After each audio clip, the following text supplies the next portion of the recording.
Hey guys, it is Brino here, and welcome back to our Liverpool Career Mode series. This is episode 11, and in today's episode we have 3 games for you guys, starting off with a game against Fulham, and then moving on to 2 more against QPR and Stoke. After all that, we'll see how we stack up in the standings with these 3 games in the books. Before all that though, we'll start off with our game against Fulham before Christmas time. And while the beginning of this game starts, I just wanted to talk a little bit more about transfers. We've been talking quite a bit about it. But you know, the January transfer window is a small period of time that we can make some significant moves for the team. So I want to, try and get as much out of the way. And this is the best platform for me to talk about it. So just regarding it all, obviously we talked about the striker position, what we're going to potentially do for that. But this is more about the players that we have right now. And the thing is that, you can see in this video a little bit more or so in the next video, because I've already done the next 3 games. That'll be not up tomorrow. I'm quite busy, but the day after that I'll hopefully have that one up as well.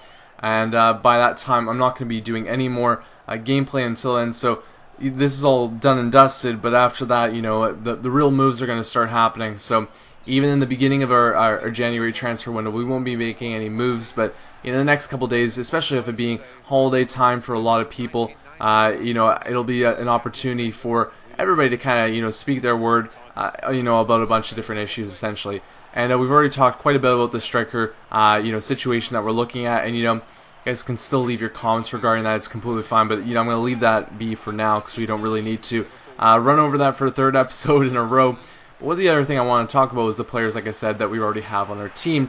And, we do have some money right now. We're sitting, I think, at around £11 million or so. We do have around 100,000 pounds in weekly wages that we can spend as well, which I kind of even out to think that that's the even total. You pay, £10 million for a player from a team, and they're asking for around 100,000 in a weekly wage bill. That kind of seems like an even number, but we can, rotate that a little bit if we were able to get a younger player that probably doesn't need as much money at this point. With that said, though, I'm possibly looking at bringing in someone that's a little bit more higher up than that. We could potentially plug the gap once again. It's not a problem, right? But at the same time too, I think that it'd be a benefit if we actually went for it. Like I said before, I'd really like to bring in that top striker. And the players I'm looking at potentially doing that for are 13 to 16 million or so. I've tried going after players similar to like Daniel Sturridge or Fernando Llorente. Those type of guys are guys as well that I'm quite interested in. Also Huntelaar is another guy as well. Those guys are all 1-year contracts left, and they are the option that's given to you is that you can actually choose to go for a lower contract offer. So essentially you can give this team that you're trying to get the player from less money because he's in his last contract, last year of his contract, which makes quite a bit of sense actually, because obviously these players are potentially going to be leaving the team for nothing. So for the team to potentially get something for them rather than nothing, then that's definitely better for them, and you'd expect them to take it. Well, the problem though for me is I found at least is that for all these deals I haven't been able to make anything happen, and I haven't been lowballing these teams either. These have been quite solid deals I've been offering, so I'm kind of feeling like that's something that they're saying that you could do, but not potentially really, because these are players that these teams really want to hold on to. They don't really want to get rid of them, right? So it's kind of an up in the air scenario, and I think that it might be better to bring in a little bit more money just to be sure. And with that said, I'm trying to throw around some names, and nothing too major because I really like what our team is thus far, and I want to add to it. I don't really want to subtract at this point, but I'm still trying to throw around names potentially to possibly sell a player or two. And I just want to get your opinions regarding what a player or something that you guys think that might be all right to let go. And for me, the 2 players I've been looking at, and one of those players I'm going to leave it as is because again, I've been able to try some of these players, and I got a better experience with Darren Maddox down the road than I originally did. But he's a player I'm potentially thinking about selling. I know that you guys wanted me to bring him in, but the original, couple of games that we played, I really didn't click with him, unfortunately. And nothing against him, everybody's got their own, tastes of what type of players they really like. But I think, like many of you said, he was kind of a player that was a little bit, probably would have been great on a championship team. You bring him in for £1 million or so, that's a great signing, and he can just run up and down the field. And he's got that space, in the lower leagues. I think that the issue is that his touch isn't that great, so a lot of the passes I make to him, it just bounces off him quite easily, and it's been an issue with that because I haven't really been able to have that control in tight spots, which is what I really like to have because I do quite a bit of passing with my team. So that's been a negative for him, and he's a potential player that I could sell around 1.4 million. Like, that's what I bought him for. Probably could break even on him. So that's someone that we could sell. And besides from that, we have 4 goalkeepers right now, so we could potentially sell Donny, I guess, or I'm not sure exactly on that point, but we could sell one of them as well. That's not really that much money. Besides from that, though, I want to. We do have quite a solid, center back position right now.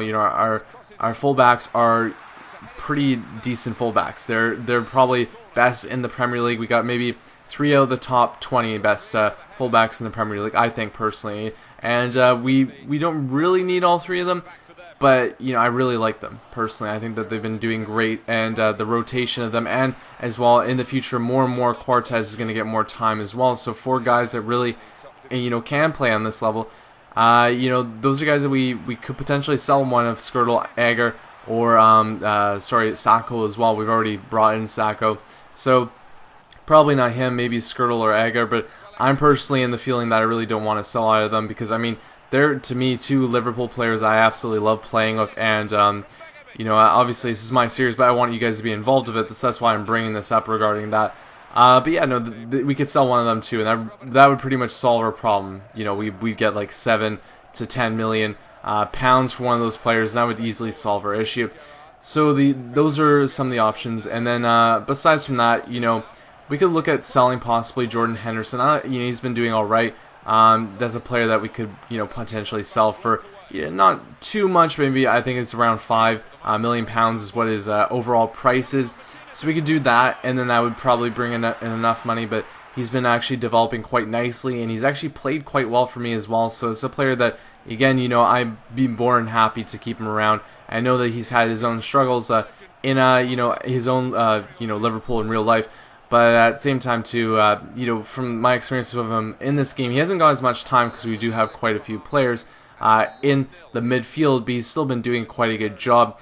Lastly, the other player I'll kind of touch on, this is nothing against him, and again, I like him personally when I've watched Liverpool play, but one player I've potentially been thinking about selling as well is Glenn Johnson, and the only issue with Glenn Johnson is I kind of feel like if we sold Glenn Johnson, we need a replacement for him because I don't feel like Joe Flanagan is, that guy yet. He's going to be potentially a good, right back or left back in either of those positions. But right now we have Alaba, who plays that role quite well. We have Martin Kelly, who plays that role quite well as well. But besides from that, we have 2 younger players in Robinson and Flanagan that can play that role, but no one really else. So we can bring in a younger guy. I'm not sure how much Johnson's really worth, so that's probably, might not even be a good idea on that as well. But there you guys know that you now know the kind of players I've thought about that could potentially be sells for us. I feel completely happy with all of them. So, it really comes down to, again, what we really want to do with this, because the striker position is a position that we really want to bolster. Bring Luis Suarez back, because Luis Suarez is still injured. You haven't seen much of him completely yet. And the reason for this is because, I wanted to, keep his injuries safe. And but yeah, no, he's really coming back. He's been showing, to me at least, what he's able to be capable of. And you can actually see right here at the 90th minute, in the dying seconds of this game, no one else but Luis Suarez would have scored that in the striking position. That was a beautiful goal. And that actually won us the game. So, that's what I really want in that striker position. I think Luis Suarez is perfect at that. But, I want that 100% of the time. I don't want that, 50% of the time or 70% of the time. Or in a case like Luis Suarez going out, then that just ruins our chances of doing really well. Like, I feel like, we plugged away and we did pretty good without Luis Suarez. But, like, in a case like this, any game that I went down, and again, I was doing quite well, but any game that I went down, it was done and dusted. It was one of those situations where it was really hard to come back from anything. And, it's one of those things where, bringing in another guy, another striker, seeing Luis Suarez play that well kind of says, well, okay, well, we could leave Luis Suarez in that role and then have Barini as backup, and we could roll with that. But the interesting thing for me is that, I feel like that bringing that extra guy is a positive and really something that we can use, again, to make the team better and also, spread the offense out and have them on the wings and, just plenty of different options. And Yeah, so that's why I want to do that. But I think that, again, going the extra mile to spend that money on a really good player is the better ticket than anything. The final option is that we could potentially request funds as well. I haven't actually done that yet, and I know I can. I don't know what the ramifications of it are. Actually, one of the interesting things, I am skipping ahead a little bit here, but at the end of this game against QPR, we actually get an email regarding sorry, an email regarding that the fans want to see. We've already had the first interlude to this, but the fans want to see someone brought in to be that another force on the offense, because they think that we're undermanned right now. So they're kind of speaking what we're thinking in a way, which is kind of a cool thing to see. So I think that there'd be a real positive for us just to bring in that player. But it doesn't have to be that all-star player. But again, I really feel like that would probably be the best case scenario, because then we'd have that just a little bit more upfront for us to deal with, or in a positive manner. So yeah, again, a lot to kind of marinate on and whatnot. I want you guys to be involved with it. And again, I'm talking about quite a bit, but at the same time too, my other reason why for just rambling on about this is because it's quite late at night.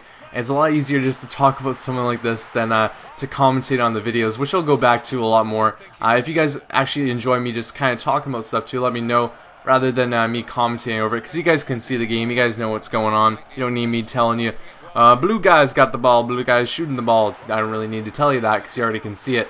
You can see it just scored there with Jamie Mackey. But again, another question that awesome you guys can answer: do you guys enjoy me just kind of talking about stuff regarding the team more, or do you enjoy me doing that every once in a while, but more or less talking about the players and what's going on and what's really happening with the game and how I was feeling during the game? Because it's a different scenario and different circumstance where you guys don't get that when you're watching it, because you might not know that. Like in the example of this game against QPR, I was feeling up against it the whole game, and I really thought this game is not going good. It should have been a higher score by this point. And again, Berlano having a great game, so he's been like I said, our savior. Really happy to have him here. With that said though, just let me know regarding the whole commentating thing too, because I again want to do it for you guys the best way that you guys enjoy it as well, so can kind of keep on modifying this series so that you guys keep on enjoying it, as we're got quite a bit ahead of us going into the future. But just finishing up with all that, so the big key talking points I want you guys to kind of go over. And again, like I said, the only reason why I'm really going over this, because it's just such a small period of time, especially for our videos, where it's gonna be over in like 2 or 3 episodes, and I want everything to be. It sounds funny. I just want it to be all good and peachy. So when I'm doing all these decisions, I know what you guys have in your best interest and what you really want to see. So I'm not going against something that you guys are like, why did you do that? I really want it to be that we talked about it, and we talked about it and quite in depth, so that everybody was in the know what was going on. So go for that striker that's over around 15 million, or do we go for something cheaper? Do we even need one? Do we just stay with Suarez? Or in the other case, do we just decide, okay, we're good with the what we got right now, and then again, last option too is that we could potentially, if we want to go that distance, do we want to actually sell a player? And if we want to sell a player, which player would we sell? Do we go just for a couple fringe guys, or do we actually say, hey, Jordan Henderson, great player, but we could sell him. We have enough to keep him, keep his position filled by somebody else. So I mean, throw that around in your brain, figure out what you feel like is the best idea, and leave a comment below so that we can keep on trucking on with this whole thing. And yeah. So, I mean, it's one of those things, again, like, we'll figure it out. The next episode, like I said, has already been recorded, so there won't be much change in next episode. Next episode, we'll talk more about what's going on in the games, because we got some great games coming up as well, especially with Arsenal in the League Cup. I'm really excited for that one. But you can see that this episode is actually winding up at this point. We're finishing up this game. And the big story I just wanted to, touch on this episode was it was crazy for me, because I really felt like against Stoke that we were screwed. We were going to get only a point from that game. Luis Suarez came in and just did the job. Once again, Luis Suarez comes in off the bench. In this one, in the 50th minute, he gets a nice goal off the... Well, not a goal, but it was actually a nice assist off the cross to Delafeu there. And we get the other goal from Nuri Sahin, who hasn't really scored that much for us, but that was a nice goal from him to contribute there. And so, he's made an impact in both games. So, great to see him back, and really excited that he's back, because, I mean, just like I said with, having Gerrard back, it's the fact that you have that class, that extra talent in your lineup. It really makes a difference for you moving forward. So I hope you guys really enjoyed this episode. Again, sorry for it being, in this way that I'm just talking about stuff again, just because like I said, quite late at night. I wanted to get this up though for you guys because I know you guys wanted to see the next episode. If I didn't get it up tonight, it wouldn't be up to, I don't know, like a day and a half from now. So hopefully you enjoyed. Here's the standings so you guys can check that out. And yeah, next episode won't be up tomorrow as for me that'll be Monday's Thanksgiving in Canada. But what we'll be doing is that I'll be having Thanksgiving on Sunday just because of family and whatnot. So hope you guys enjoyed this one again. And yeah, next episode will be up on Monday. So cheers. Arsenal with 43 points. In 6th, Tottenham Hotspur with 39 points. In 7th, Wigan Athletic with 32 points. In 8th, Newcastle United with 31 points. Bottom of the table, Reading with 8 points. And then reading up the table, second bottom, West Bromwich Albion with 8 points. Third bottom, Norwich City with 8 points. Fourth bottom, Southampton with 11 points. Fifth bottom, Stoke City with 15 points.